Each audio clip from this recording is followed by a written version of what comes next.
The night my life split in two started with laughter I didn't understand.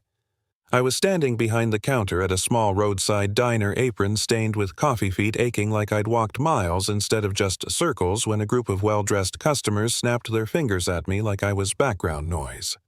One of them smirked and said, "Relax, sweetheart. It's not like you're going anywhere anyway."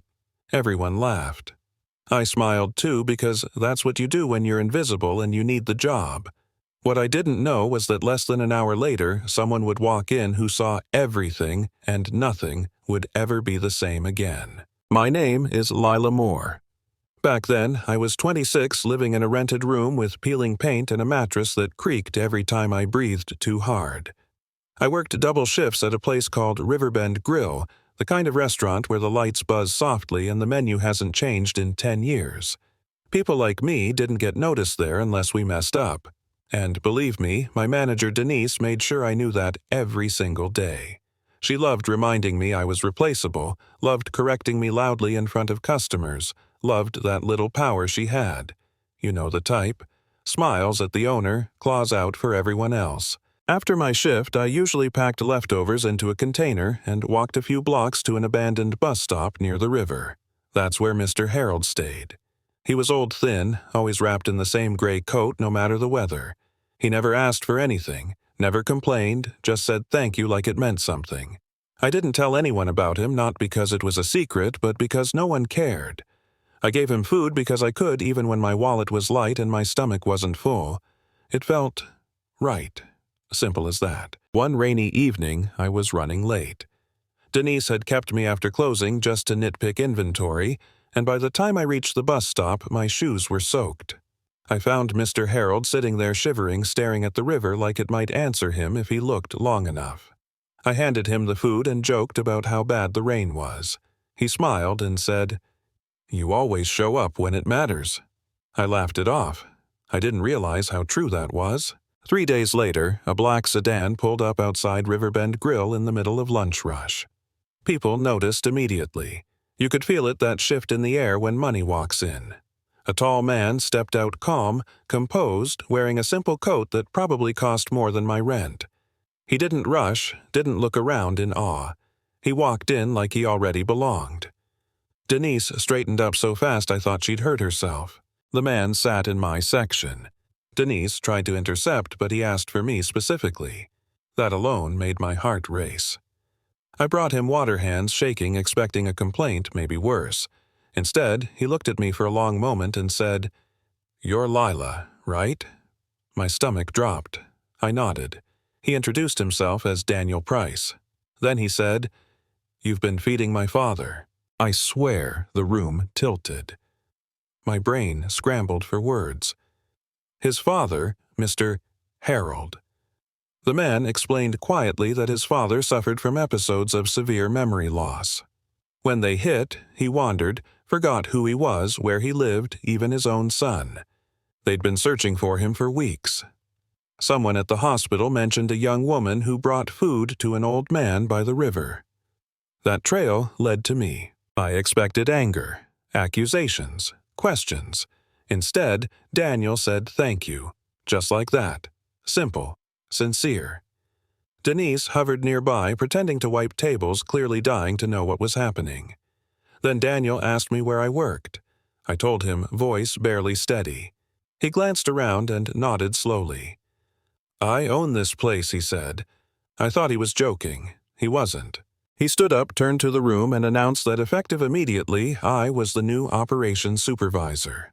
Denise laughed, out loud, a sharp, disbelieving sound.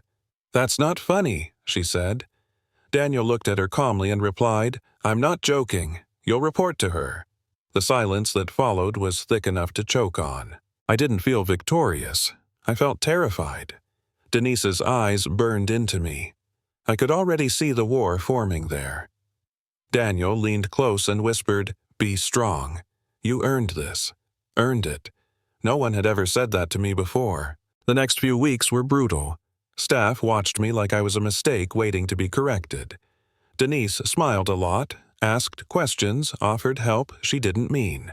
She undermined me quietly, corrected me in front of others the way she always had. I went home every night exhausted, doubting myself, replaying every decision. But I didn't quit. I learned. I listened. I treated people with respect even when it wasn't returned. Meanwhile, I started visiting Daniel's father at his home. When he was clear, he told stories about his youth, about building a business from nothing. When he wasn't, he called me by his daughter's name or asked why the river was inside the house. I stayed anyway. Daniel noticed. We talked. Late nights turned into early mornings, shared silence into shared laughter. Something grew there, careful and slow. Denise's breaking point came during an audit. She offered to organize the records, sweet as sugar. I hesitated, then agreed. The morning of the audit, a large discrepancy appeared. Money missing, fingers pointed. Denise gasped, said she was shocked, said she'd trusted me. I felt the floor drop out from under me. This was it. Everything gone. Then, security brought in a flash drive found behind Denise's desk. Timestamps, edited files, her login. The truth spilled out ugly and undeniable. Denise screamed, cried, said, "I ruined her life." Daniel had her escorted out. I stood there shaking relief and grief tangled together. Winning doesn't always feel good.